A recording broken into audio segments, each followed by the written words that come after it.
జీవిత సముద్రంలోని సుఖ దుఃఖాలను ఈది కాటికి కాళ్ళు జాపుకున్న వాళ్ళకి సైతం వణకు పుట్టిస్తుంది మరణం. చావు పుట్టుకలు మన చేతుల్లో లేనప్పుడు వగపెందుకు? దాని గురించి ఆలోచించకూడదు అంటారు జీవితాన్ని కాచి వడపోసిన పెద్దలు. పసితనం నుంచి పండు ముదుసల వరకు ఎవరు ఈ లోకం నుంచి నిష్క్రమించినా మనసు ద్రవించిపోతుంది. వారు లేని లోటును భరించలేం. మరణం అంచులకు చేరుకున్న వారిని చూసినా భయం ఆవరిస్తుంది. ఎందుకంటే రేపు అది తనకు తప్పక ఎదురవుతుందని. అందుకే ఏ చిన్న వ్యాధి వచ్చినా అది మరణానికి చేరువ చేస్తుందేమో అని దిగులు పడతాడు. మరణం అంటే భౌతిక జీవితం నుంచి విముక్తి. శరీరం నుంచి ప్రాణం విడిపోతున్నప్పుడు బాధ కలగడానికి కారణం మనుషులతో ఉన్న బంధం, వస్తువులపై ఉన్న వ్యామోహం. భావబంధాలు తెంచుకున్న వాళ్ళు ప్రశాంతంగా మరణాన్ని ఆహ్వానిస్తారు. ఏడుస్తూ ఈ లోకంలోకి వచ్చినా నవ్వుతూ పోగలిగే మానసిక పరిణితి సాధించాలి. ఇతర జీవజాతికి మానవులకి మరణం విషయంలో ఉన్న తేడా ఏమిటంటే వాటికి మరణం అనేది ఒకటి ఉంటుందని తెలియదు. చనిపోయే వరకు జీవిస్తాయి. మనిషి అలా కాదు.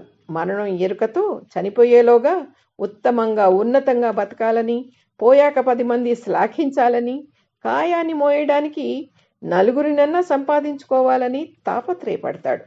మరణించాక శ్రాద్ధకర్మలు చేసేవారు ఉండాలని, ఉత్తమగతులు ప్రాప్తించాలని, పుణ్యం సంపాదించుకోవాలని దాన ధర్మాది పుణ్యకార్యాలు చేస్తాడు. అటువంటి వ్యక్తి భౌతికంగా లేకపోయినా చిరంజీవిగా గుర్తింపు పొందుతాడు. జీవితం నీటి బుడగ ఎప్పుడు పేలుతుందో తెలియదు, వాన రాకడా ప్రాణం పోకడా చెప్పలేం. ఇలాంటివన్నీ మరణాన్ని సూచిస్తూ దానిపై అవగాహనను కలిగిస్తూ మనకు వినిపించే మాటలు. శ్మశాన వైరాగ్యం కలిగినప్పుడు శరీరం మట్టి ప్రాణం గాలి అన్న అనుభవం కలిగి పుట్టుటయూ నిజము పోవుటయూ నిజము నట్ట నడుమ పని నాటకము అని అన్న అన్నమాచార్యుడి కీర్తనంత నిర్వేదం కలుగుతుంది. రోజులు గడుస్తున్న కొద్దీ బాధ కరుగుతూ మనిషిని ఈ లోకంలోకి తెచ్చి బాధ్యతల వైపు మరలుస్తుంది.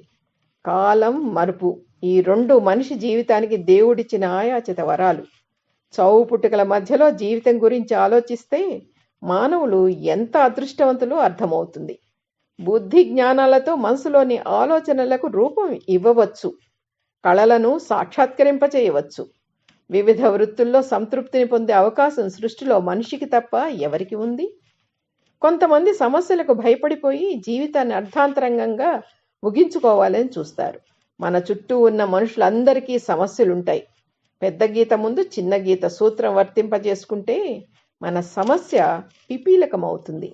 బతికి సాధించాలి, అంతేకాని చచ్చి కాదు.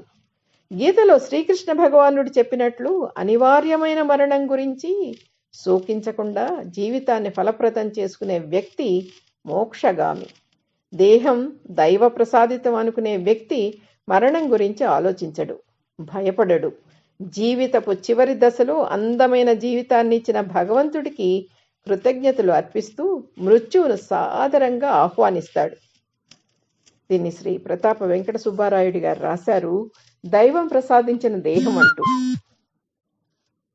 అంతిమ కాలం ఎలా గడపాలో ఎంత చక్కగా నిర్దేశించారు ఈయన. ఈ వెంకట సుబ్బారాయుడు గారికి నమస్సులు.